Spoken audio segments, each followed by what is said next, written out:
Are you ready to take your home theater experience to the next level? Today we're deep diving into the Samsung Q80C QLED to help you decide if it's the perfect visual upgrade for your room.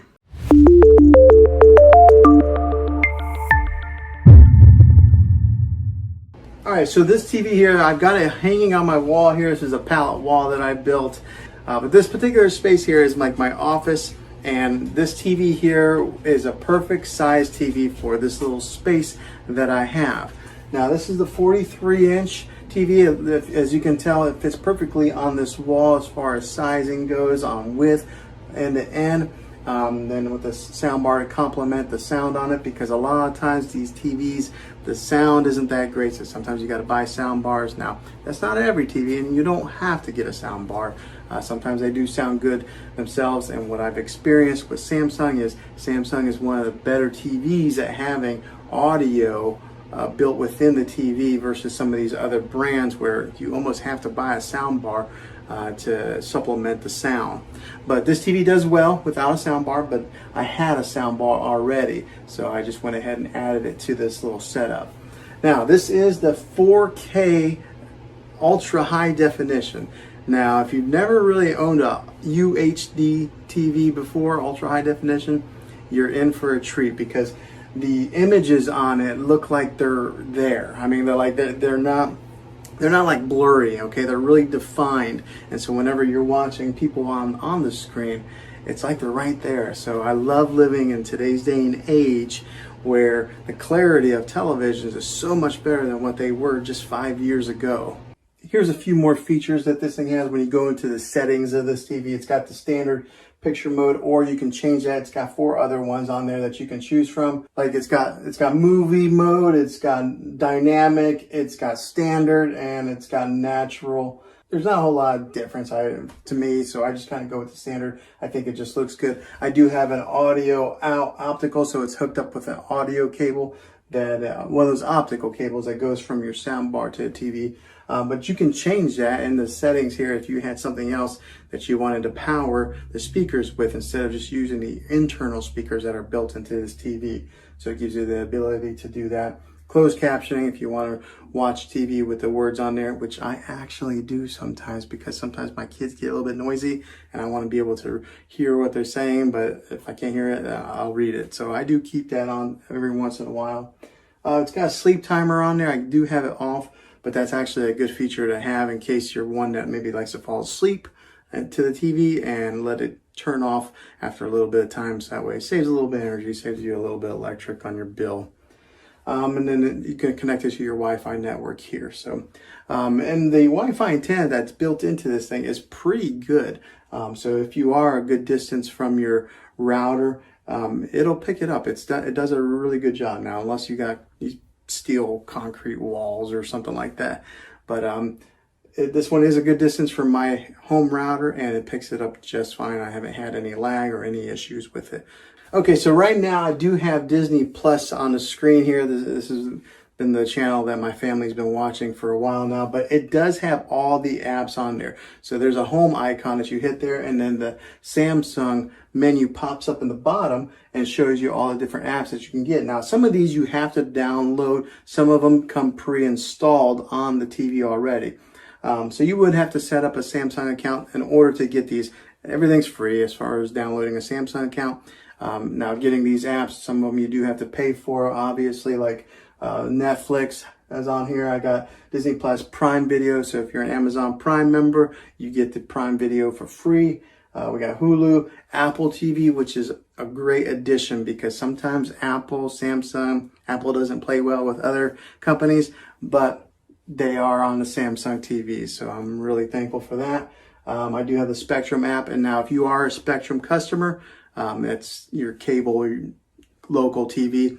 A little caveat with Spectrum is that they signed a deal where they are allowed to be on Samsung TVs. You can download a Spectrum TV app or Roku.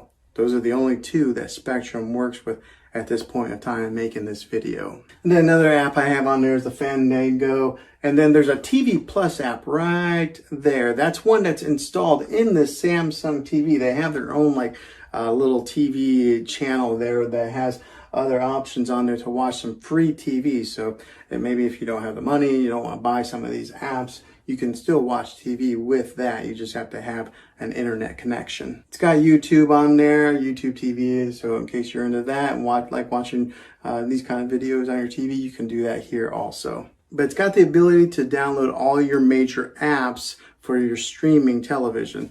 Now, as far as the clarity of this TV, it is awesome. It is that 4K ultra high definition, so the picture is awesome pretty much on any app that you watch it on, whether it be, you know, your Hulu, your Netflix, or your Spectrum TV. You're gonna get a good picture on this. So if you're gonna buy a TV, invest a little bit of money in it and make sure you're buying good quality TV like this one here. Now, the good thing about this is, I don't work for Samsung, I don't work for Best Buy, I don't work for Amazon, I don't work for any of those companies. I'm an actual consumer who bought this TV, and I wanted to give an honest review of what it's been like. These are the kind of videos that I like to watch on YouTube, so I thought I would make one on this TV to maybe help you guys out, and maybe you're in the market to buy one. Now here's another little feature that's cool with this TV. So it does have a gallery icon right there. You can go into your Samsung app, upload images, and then you can use those images to be like the background, this screensaver that comes up on your TV if you don't want to have